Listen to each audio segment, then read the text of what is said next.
पारस्परिक विश्वास सहित आगक बढ़ू एभली पण रखिले भारत और चीन। आसतु जानिबा यार सर्वशेष खबर विषय।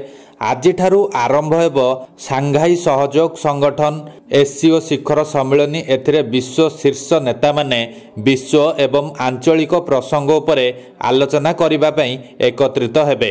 एही दुई दिनिया शिखर सम्मिलनी आरंभ हेबा पूर्वरु प्रधानमंत्री नरेंद्र मोदी एवं चीन राष्ट्रपति सी जिनपिंग सह बैठक होइतिला। एही बैठक रे दुई देशर संपर्क किभली मजबूत हेबो ताहा उपरे आलोचना करा जायतिला।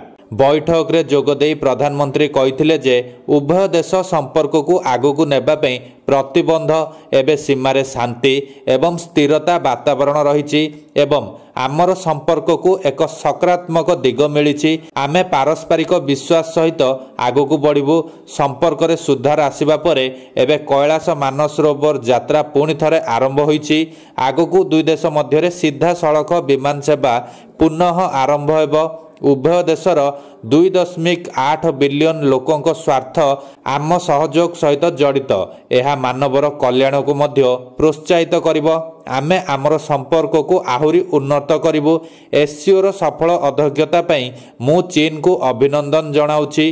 प्रधानमंत्री आहुरी कहिथिले जे गत वर्ष काजान रे आमर बहुत फलप्रद आलोचना होइतिला। सेठारे आमर संपर्क को एक सकारात्मक दिग मिलिथिला। सीमारु सैन्य प्रत्याहार परे एवं शांति एवं स्थिरता वातावरण सृष्टि होइछि।